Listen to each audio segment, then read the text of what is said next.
y'all, Jenny here with Sip So Do. Are you new to sewing? Did you just get a sewing machine and you don't know how to use it? Do you hear the word bobbin and the first thing you think of is Cinderella's fairy godmother? It'll do magic, believe it or not. I may not be a fairy godmother, but I have been sewing for over 10 years, and I'm here to tell you the first 5 things you need to know to become a sewing genius.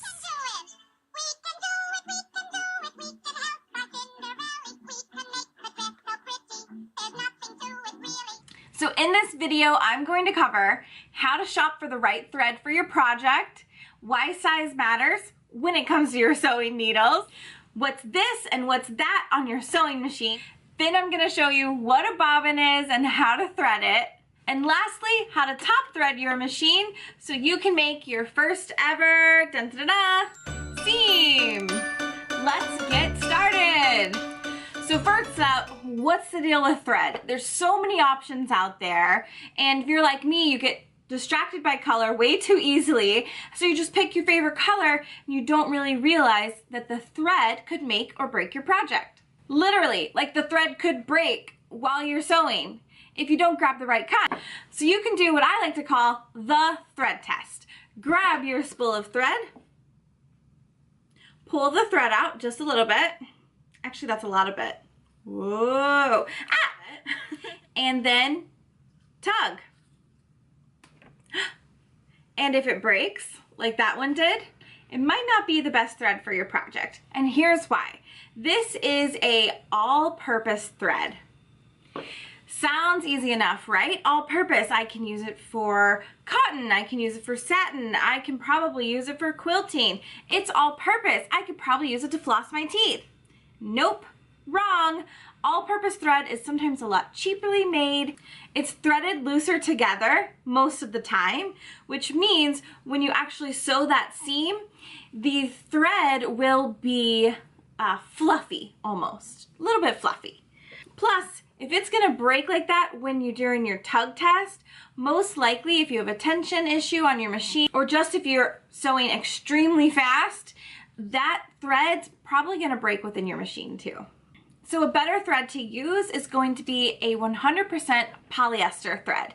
My favorite brand is a brand called Gutermann, which is just really fun to say. Gutermann, Gutermann, Gutermann, Gutermann. If we do the tug test on this one, let's try it. Pretty strong. It's not going anywhere. When you're choosing the color, you usually want to have the project that you know you're going to work on in mind. That way you can match your thread to your fabric. Number 2, how to choose the right size sewing needle. Y'all, confession, I had no clue there was a difference in sewing needles until about a year and a half into sewing. I had no clue. It said universal and I just went with it. I trusted the package. Don't trust the package. So this is just a standard needle package that you can pick up at your local craft store. And it says universal needles. However, there's a difference. So what you want to look at is come right down here to the bottom, right here. I hope you can see that. It has numbers on there. It says 80/12. I have no idea what that means. This one says 70/10. This guy is actually in the middle right here. It says 100/80. And another example is right here again at the bottom, and it says 90/14.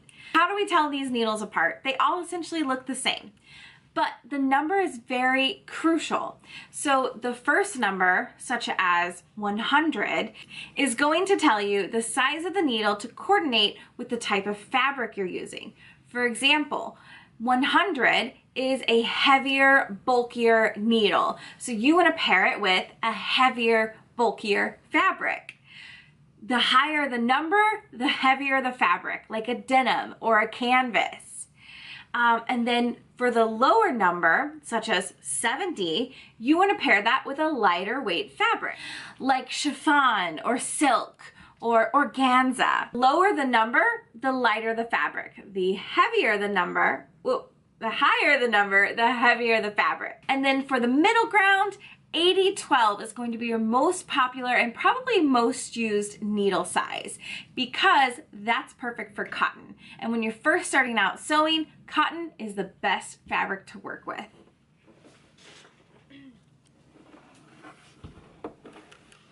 Now for the real fun. What is this and what is that on your machine? We're gonna break down all of the buttons right now.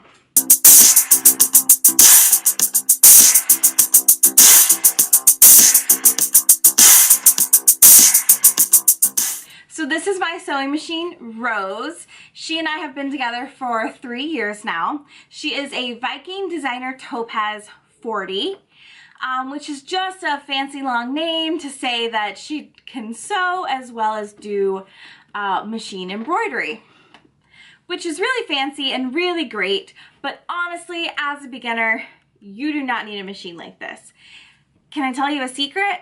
Sometimes she is too fancy for even me and my skills now. All you need your sewing machine to do at first is a straight stitch, a zigzag stitch, and a reverse stitch. That's it. If your machine can do those 3 things, then you are in business. Mr. Heavens, I think we're back in business.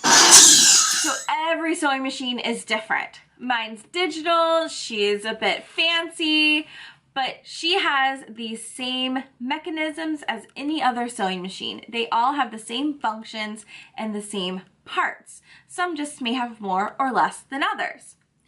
What you want to do is get to know your sewing machine's manual. So this is actually the manual to my first machine. And why I want you to get to know your manual is because this manual is a mini sewing instructor in book form here by your side at all times. And a sewing instructor that knows your machine inside and out. I even, when I first started, put little tabs on my manual so that I could get to pages I wanted to very quickly. Your manual is going to tell you how to thread your machine, how to deal with troubleshooting issues. It's usually going to have in the front, whoop, all the different feet and accessories that come with your machine and why that's important. Useful sewing tips. Genius. It literally has everything in here that you would need to know. You just have to take the time to read it. So I suggest take your manual to bed tonight, have a little bedtime reading, and get to know your machine more. So some machines are going to have the little overhang flap. This is really cool because it does help keep dust out, which is nice because dust is going to get into your machine and it's going to ruin everything. So every machine's going to have a spool holder.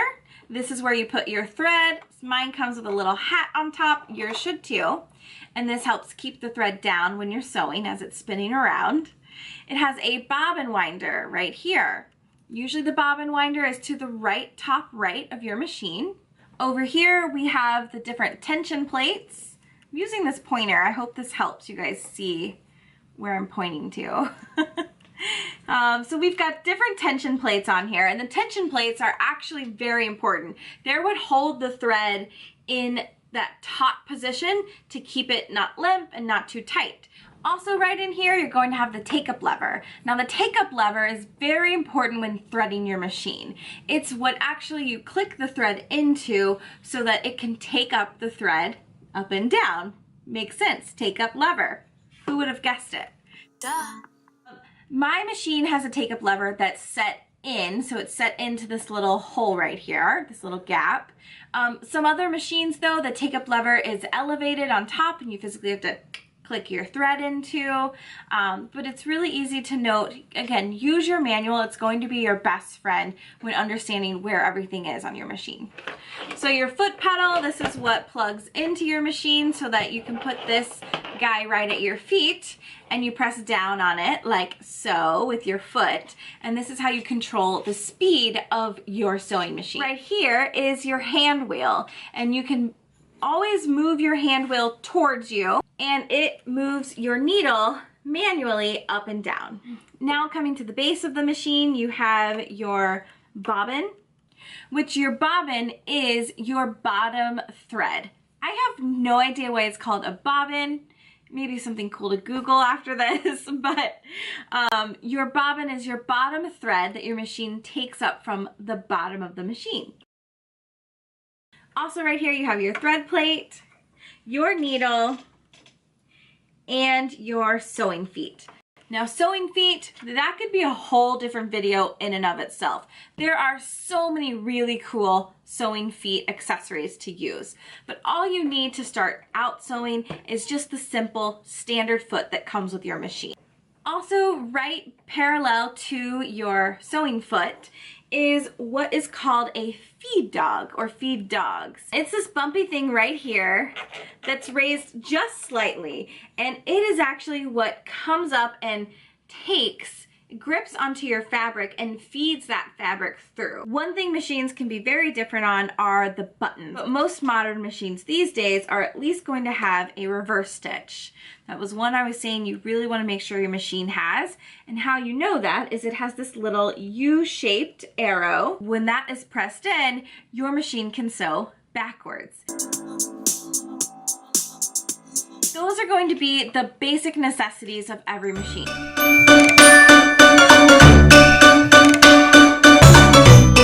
So this is your bobbin, and it's a mini spool.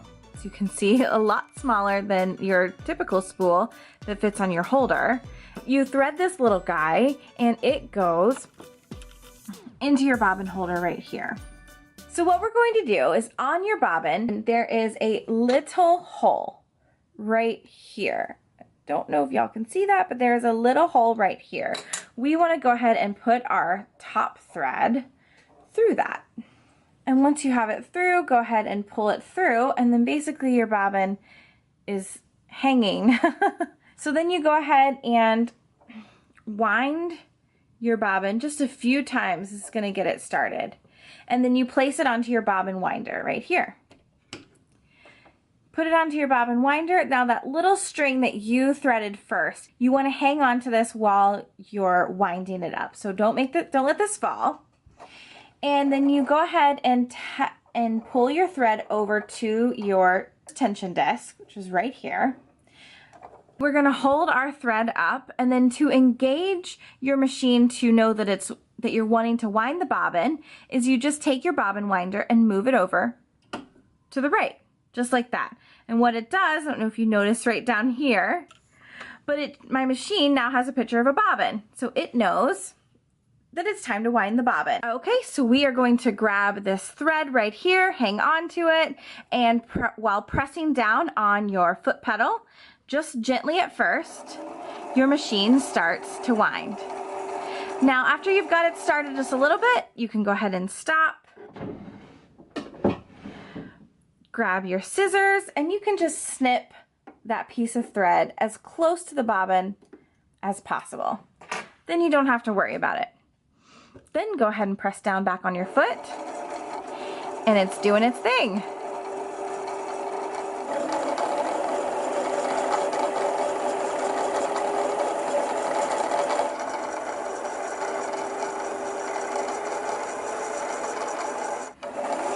So while the machine's winding it, you can see the thread is going up and down. And that's your machine's way of evenly threading the bobbin as it goes through. This helps as you sew to get an even stitch. So the machine already knows what to do. All you're doing is pressing your foot down, watching it, make sure it doesn't get too out of hand. And then the machine will kind of end up stopping itself. So you can hear it's kind of skipping, and it's coming to an end. So it's done. Just push it over to the left. You can pull it right on up. And if you have a thread cutter, my thread cutter is just right here. I can pull on that. And there we go. We have wound our first bobbin. Now let's thread it. You want to go ahead and take the bobbin cover off. You can push it towards you and it should come right off. You can put it to the side.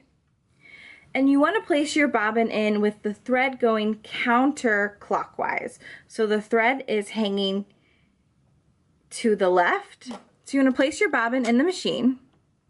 And then I hold it down. This just helps apply a little bit of pressure so I know it's getting threaded correctly. And you're gonna pull the thread towards you and then back, and you're gonna hear a little click. Did you hear that? And then most machines will have you just kind of follow the thread out. So mine has this little curve right here. I just have my machine follow that thread right out. And then we can put our bobbin holder back on.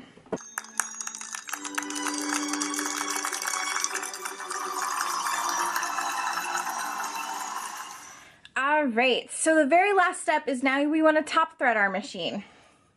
So we want to go ahead and place our spool on our spool holder, put his little sombrero hat on. He's having a party.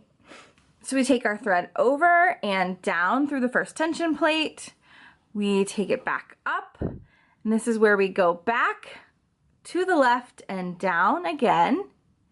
And then right here is a little hook that you want to hook your thread onto. So it goes just like that, and it holds it there.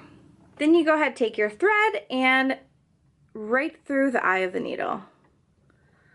Like that. Pull it on through. Congratulations! You just threaded your sewing machine. Yay! Now let's make one seam together.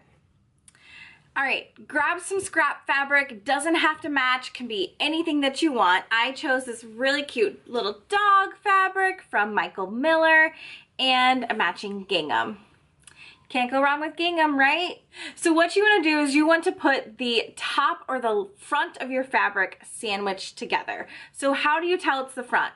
For the dogs, it's really easy. This is a very vibrant, bright side versus the other side. It's dull.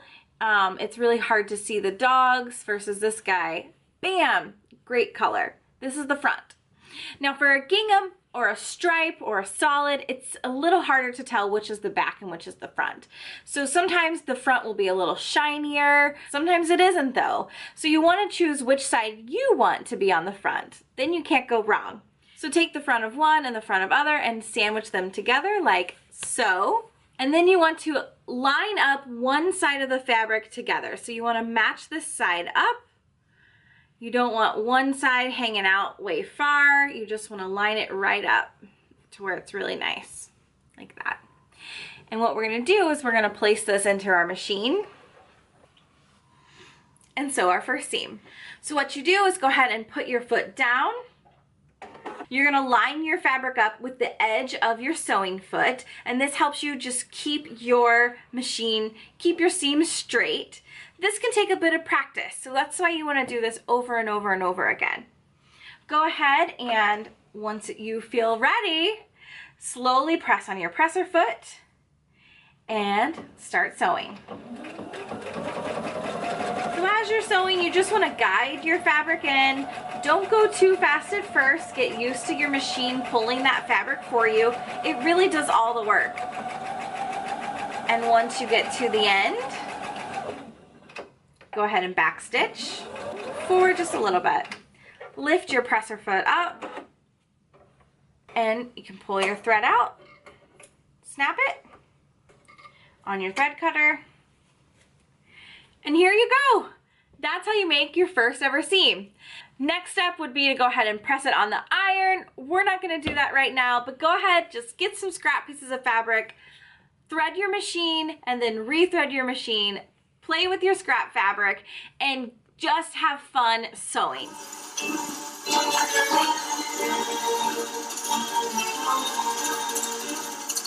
So like the wind. I hope y'all found this tutorial really helpful and that maybe you feel more comfortable with your sewing machines now. Please let me know in the comments below if you have any questions or any suggestions for future videos you'd like to see or things to learn. Don't forget to subscribe to my channel if you haven't already. I'll be back next week with my February makes. Until next time, happy sewing!